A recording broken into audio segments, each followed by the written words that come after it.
Hello everyone.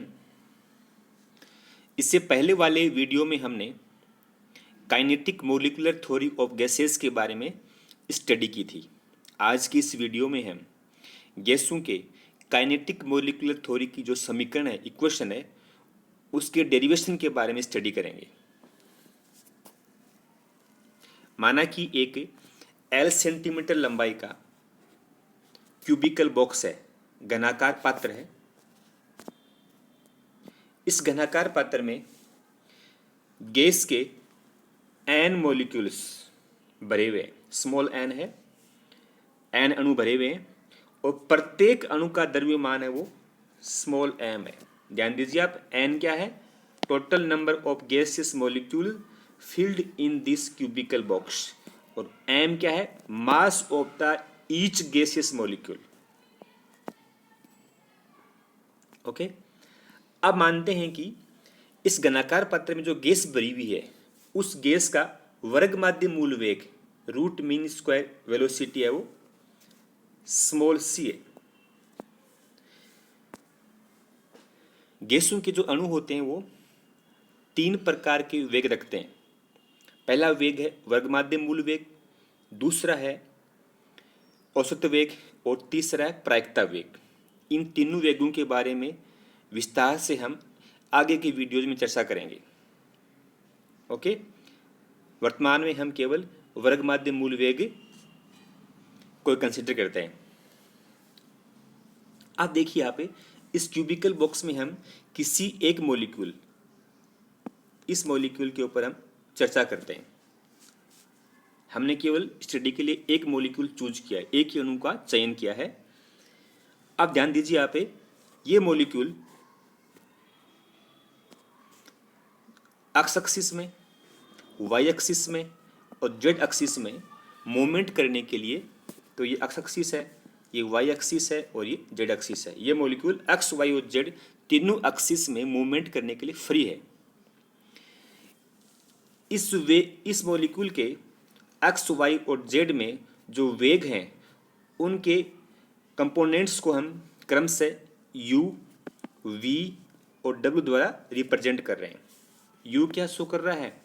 इस molecule का x axis में वेग को रिप्रेजेंट करना है। v है इस मॉलिक्यूल का y एक्सिस में वेग है, और w है इस मॉलिक्यूल का z एक्सिस में वेग है, उसको रिप्रेजेंट कर रहा है। ओके, गति विज्ञान के अनुसार वर्ग माध्य मूल वेग c एवं उसके जो कंपोनेंट वेलोसिटीज हैं, घटक वेग हैं, कौन कौन से? u, v और w में निम्नलिखित संबंध होता है। ये वाला क्या संबंध होता है? c square equal to u square plus v square plus w square. ये क्वेश्चन नंबर फर्स्ट है। ओके, अब हम एक बार वेग घटक जो u है उस पर ध्यान देते हैं। अब देखिए, इस डायग्राम में हमने क्या किया है कि इस क्यूबिकल बॉक्स की दो दीवारों को, देखो, इसको EFGH को तो M के द्वारा और ABCD को हमने N द्वारा रिप्रेजेंट किया है। ओके, यदि मॉलिक्यूल है वो U वेग घटक से गतिशील है, तो ध्यान दीजिए क्या करेगा ये, या तो ये M दीवार से टकराएगा या वो N दीवार से टकराएगा। ओके, जब अणु U वेग से दीवार M से टकराता है तो क्या करेगा ये? उसी वेग से ये वापस रिबाउंड होगा, प्रतिक्षिप्त होगा, रिबाउंड होगा। टकराने के पश्चात क्या हुआ? इसके वेग में कोई कमी नहीं आएगी, क्योंकि हमने kinetic molecular theory of gases की अवधारणाओं में पढ़ा था कि गैस के जो अणु हैं उनको हम प्रत्यास्थ ठोस गोला मानते हैं। उनकी टक्कर के पश्चात उनके वेग में कोई परिवर्तन नहीं होता है। ओके, तो हम क्या करेंगे अब? इस वेग घटक u के संदर्भ में इस अणु के संवेग में परिवर्तन को ज्ञात करेंगे। यानी जब ये अणु m द्वारा टकराता है तब इसका संवेग क्या होगा। तो संवेग क्या होता है, मास इंटू में होता है वेलोसिटी। तो जब वो टकरा रहा है m दीवार से तब इसका संवेग क्या हुआ, mv हो गया। लेकिन जब टकरा के जब वापस जाएगा साइड दिशा में जाएगा तब इसकी क्या होगी, दिशा बदल जाएगी। वो क्या हो जाएगी, माइनस mv हो जाएगा। इन टक्कर के पूर्व कितना संवेग होगा, टक्कर से पूर्व है इस अणु का संवेग होगा, वो मोमेंटम होगा, वो mu होगा। टक्कर के पश्चात क्या हो जाएगा, टक्कर के पश्चात इसका संवेग हो जाएगा माइनस mu। देखो टक्कर m दीवार से टकराने से पूर्व संवेग है mu, m दीवार से टकराने के पश्चात संवेग क्या है, माइनस mu हो जाएगा। मात्रा वही रहेगी, केवल इसका डायरेक्शन क्या हो जाएगी, बदल जाएगी, माइनस हो जाएगी। अतः प्रत्येक टक्कर के पश्चात संवेग में परिवर्तन कितना होगा, लिखेंगे टक्कर से पूर्व का संवेग और माइनस है ही यहाँ पर, माइनस आएगा टक्कर के पश्चात का संवेग। तो पहले क्या तो mu है, साइन बीच में माइनस है, और बाद का कितना है, बाद का mu है, माइनस mu है, लिख दिया हमने माइनस mu। ये क्या बन गया, माइनस माइनस से प्लस हो गया, तो ये बन गया mu, तो है ये वाला, और ये भी हो गया प्लस mu, तो क्या गए 2mu आ गया। अर्थात प्रत्येक टक्कर के पश्चात संवेग में जो परिवर्तन होगा वो कितना होगा, 2mu होगा। चूंकि हम जानते हैं कि जो क्यूबिकल बॉक्स है उसके प्रत्येक दो दीवार है उसके बीच की दूरी कितनी है, बीच की दूरी हमने क्या मानी है, L मानी है। देखो ध्यान दीजिए आप इसके, ये दीवार जो है M और N यानी B और जो F है इसकी दूरी कितनी है, L है, L सेंटीमीटर की दूरी है। अतः N दीवार से टकराने के लिए अणु L सेंटीमीटर दूरी तय करता है। ओके, क्योंकि अणु का वेग कितना है एक्स एक्सिस में, u सेंटीमीटर पर सेकंड है, अर्थात वह 1 सेकंड में u सेंटीमीटर चलेगा। ओके, इसलिए प्रति सेकंड में होने वाले टक्करों की संख्या कितनी होगी, u/L होगी। ओके, इसलिए प्रति सेकंड संवेग में कितना परिवर्तन होगा, प्रत्येक टक्कर में संवेग में परिवर्तन मल्टीप्लाई में क्या है, प्रति सेकंड होने वाले टक्करों की संख्या। ये हम पहले ज्ञात कर चुके हैं, कितना आया हमारा 2mu था, और ये हमने अब शो कर दिया u/L को, तो मल्टीप्लाई हो गया u/L, तो ये हो गया हमारा 2mu²/L हो गया। ये क्या शो कर रहा है, ये शो कर रहा है प्रति सेकंड संवेग में परिवर्तन को रिप्रेजेंट कर रहा है। ओके, अब हमने क्या लिया एक बार इस कंडीशन में कि हमने केवल एक ही घटक लिया u। इसी प्रकार यदि हम y एक्सिस में v घटक को और z एक्सिस में w घटक के रेफरेंस में यदि हम इसको डिफाइन करते हैं तो v और w वेग घटकों के लिए भी प्रति सेकंड संवेग में जो परिवर्तन होगा वो क्या हो जाएगा। देखो इसमें कितना था, u में था 2mu²/L था, तो v में क्या हो जाएगा 2mv हो जाएगा, यानी 2mv²/L हो जाएगा। w में क्या हो जाएगा 2mw²/L हो जाएगा, यानी हमें केवल यहाँ पर u की जगह v और w लिखना है। तो ये शो कर देंगे y और z एक्सिस में जो प्रति सेकंड संवेग में जो परिवर्तन होगा उसको रिप्रेजेंट ये कर देंगे, 2mv²/L और 2mw²/L को। इस प्रकार सभी वेग घटकों के लिए कौन कौन से, अक्ष में तो कितना था 2mu²/L था, y में था 2mv²/L था, z में कितना था 2mw²/L। इन सभी वेग घटकों के लिए एक अणु के लिए प्रति सेकंड संवेग में होने वाले कुल परिवर्तन को ज्ञात करेंगे हम। तो हम क्या करेंगे, तीनों को जोड़ देंगे, 2mv²/L plus 2mv²/L plus 2mw²/L। इसमें कॉमन क्या आ गया, कॉमन आ गया 2m/L, पीछे क्या रह गया u² plus v² plus w²। क्योंकि हम जानते हैं समीकरण 1 से c² बराबर क्या था u square plus v square plus डब्ल्यू स्क्वायर, ये मान हम यहाँ पर रख देंगे इसकी जगह, ठीक है। तो ये बन जाएगा हमारा 2mc² हो जाएगा। ये क्या शो कर रहा है? ये शो कर रहा है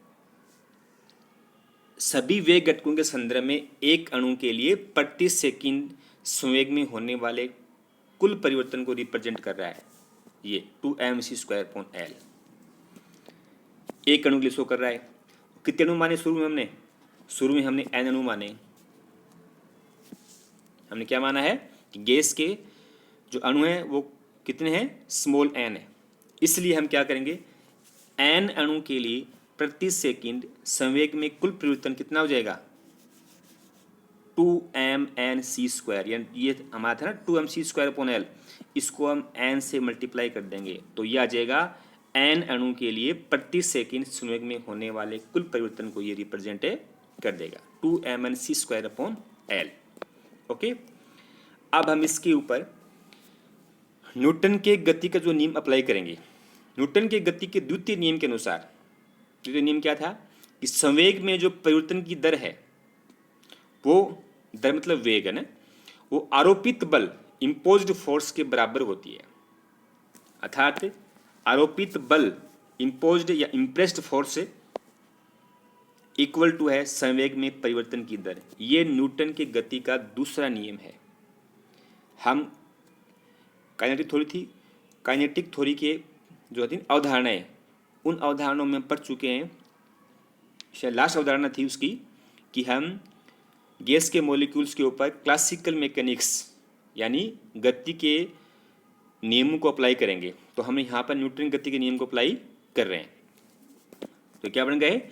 आरोपित बल क्या हो जाएगा? Equal to 2mnc²L। ये मान हमने ज्ञात किया अभी, देखिए यहाँ पर ये वाला। तो बल बराबर क्या हो गया? बल बराबर हो गया 2mnc²L हो गया। अब चूंकि हम जानते हैं कि दाब में, बल में, क्षेत्रफल में नियमन संबंध होता है, ये वाला दाब इक्वल टू होता है बल अपॉन क्षेत्रफल। ओके, तो दाब का सिंबल P होता है, तो P बराबर क्या हो गया? 2mnc²L। ये हमने अभी ज्ञात किया है, शो किया है। और नीचे वो क्षेत्रफल है, क्षेत्रफल किसका है? क्षेत्रफल घन का है, क्योंकि हमने कैसा पात्र लिया है? क्यूबिकल बॉक्स लिया है। और क्यूब का कितना होता है एरिया? क्यूब का एरिया होता है 6L², 6 गुना में भुजा की स्क्वायर होता है। ओके, तो 6 तो हमारे है, मल्टीप्लाई में भुजा कितनी है इसकी? आर्म कितनी है? L है, तो ये होगा 6L²। तो P क्या आ गया? 2mnc²L और नीचे मल्टीप्लाई में क्या? 6L² हो गया। कैंसिल कर दिया आपने, 3 आ गया। तो ये बन गया हमारा P इक्वल टू हो गया mnc²/3L³ हो गया। ओके, अब देखो L³ का मतलब क्या है? L³ 3L आ गई, लंबाई गुणा में चौड़ाई गुणा में ऊंचाई। 3L किस में आते हैं? आयतन में आते हैं।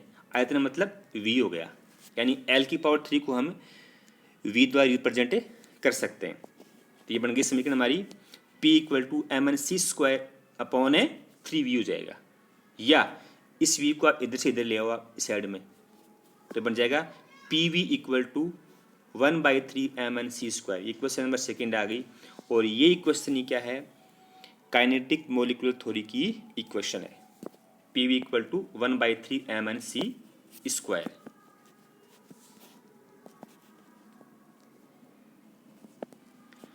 क्योंकि हम इस समीकरण का जो डेरिवेशन किया है हमने, वो हमने क्यूबिकल बॉक्स में किया है, परंतु ये किसी भी आकार के पात्र में के लिए सत्य होती है। सत्य क्यों होती है? तो संपूर्ण पात्र के वॉल्यूम को हम असंख्य स्मॉल क्यूब्स में डिवाइड करके प्रत्येक क्यूब के ऊपर ये समीकरण अप्लाई कर सकते हैं और तब हमें यही परिणाम प्राप्त होगा। इस समीकरण को हम निम्नलिखित अन्य रूपों में भी निम्न प्रकार से रिप्रेजेंट कर सकते हैं। ये देखो यहाँ लिखा हमने, ये mn है ना। m यहाँ पर क्या है? m तो यहाँ पर क्या है? m है 1 मॉलिक्यूल का मास है, एक मॉलिक्यूल का। n कितने मॉलिक्यूल हैं? टोटल मॉलिक्यूल हैं। तो यदि हम क्या करें, इस m को n से मल्टीप्लाई कर दें और इसकी जगह हम n मान लें, यानी m n की जगह हम कैपिटल N मान लें, ठीक है ना। गैस के अणु का कुल भार mn क्या मान लें, सॉरी mn की जगह हम m मानेंगे, हम क्या मानेंगे, mn की जगह m मांगे, कैपिटल M मानेंगे। कैपिटल M क्या शो कर रहा है, गैस के अणु का कुल भार को ये रिप्रेजेंट कर रहा है। तो समीकरण क्या बन जाएगी, PV इक्वल टू हो जाएगी 1/3 mc²। ओके, या इसको V को यहाँ से आप इसके नीचे ले आओ, यहाँ से इसके नीचे ले आओ, m/v कर दो इसको, तो ये बन जाएगा P इक्वल टू हो गया 1/3 m/v c² हो जाएगी। और m/v क्या होता है, d मतलब डेंसिटी, द्रव्यमान अपन आयतन क्या होता है, घनत्व होता है। तो ये बन जाएगा P इक्वल टू 1/3 dc²। तो इक्वेशन नंबर 2, 3, 4 और 5 ये सारी ही काइनेटिक मॉलिक्यूलर थ्योरी की इक्वेशंस हैं।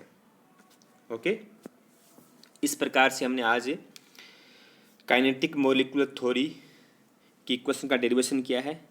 आगे की वीडियो में हम इस इक्वेशन के आधार पर गैस के जो नियम पहले पढ़े हैं हम उन नियमों का हम डेरिवेशन करेंगे।